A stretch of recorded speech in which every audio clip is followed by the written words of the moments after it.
আপনার বাচ্চাকে খুব ভালোবাসেন, আপনার বাচ্চাকে বাইরে পড়াশোনার জন্য পাঠাবেন, তাহলে অবশ্যই এই অভ্যাসটা তৈরি করুন। নমস্কার। আমাদের অভ্যাসের সবথেকে গুরুত্বপূর্ণ রোল প্লে করে মা বাবা।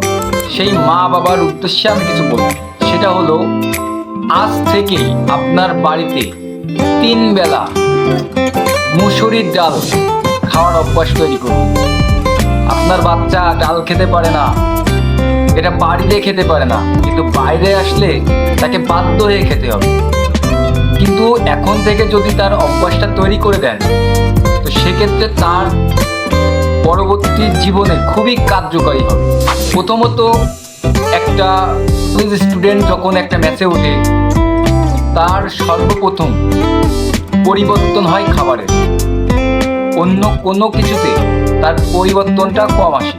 এখন খাবারের পরিবর্তন হওয়ার সাথে সাথে সে যখন ক্যান্টিনে খেতে যায়, ডাউল দেখলে তার মাথা গরম হয়ে যায়।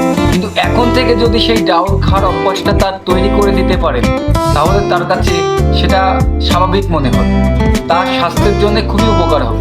যখন কেউ প্রথম একটা চাকরিতে অংশগ্রহণ করে, সে একটা বাসা নেয়, কিন্তু খাওয়ার জায়গা অবশ্যই ক্যান্টিন তৈরি করে। আবার অনেক কোম্পানিতে আছে, কোম্পানিতেই খাওয়ার জায়গা থাকে, তো সেক্ষেত্রে কোম্পানিতেই খাওয়া দাওয়া করতে হয়। হয়তো বা সে বাইরে থাকতে পারে, আবার ভিতরেও থাকার জায়গা থাকে, সেক্ষেত্রে ভিতরেও থাকে। তো সর্বপ্রথম সেই ডালই চলে আসে। চাকরির ক্ষেত্রে বলেন, ম্যাথ লাইফে বলেন, পড়াশোনার ক্ষেত্রে, সব জায়গাতেই আপনার ডালটা কিন্তু খুবই ইম্পর্টেন্ট। আমাদের গ্রামের মানুষ বেশিরভাগ সময় ডাউলটাকে মূল্যহীন মনে করে।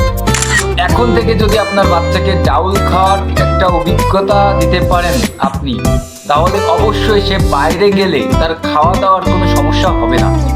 কারণ সে তরকারি ভালো পাক বা না পাক, সে ডাউল দিয়ে কিছু ভাত খাইতে পারবে। তরকারির মান সবসময় ভালো হয় না, আজ ভালো কাল খারাপ, আবার ভালো আবার খারাপ। তো সেক্ষেত্রে আপনার ডাউলটা কিন্তু মান একই রকম থাকে, লবণ বেশি কম এটাই, তাছাড়া ডাউলের মান সবসময় এক থাকে। তো এখন থেকে যদি অভ্যাস থাকে, তো সেক্ষেত্রে ডাউলটা হবে তার ফেভারিট খাবার। আর ডাউল যদি সে খেতে পারে, তার শরীর নিয়ে আপনার কখনোই চিন্তা করা লাগবে না, কারণ ডাউলের প্রোটিনের মাত্রা অনেক বেশি। আমার কথাই বলি, আমি কিন্তু ডাউল এখনো খেতে পারি না। আমি কি প্রায় 5 বছর বাইরে আছি, ম্যাচেই খাওয়া দাওয়া আমার, কিন্তু আমি এখনো ডাউল খাইতে পারি না। কারণ ছোটবেলা থেকে আমি ডাউলকে খুবই উত্তম খাবার হিসেবে চিন্তা করছি, কারণ ডাউল খাইনি।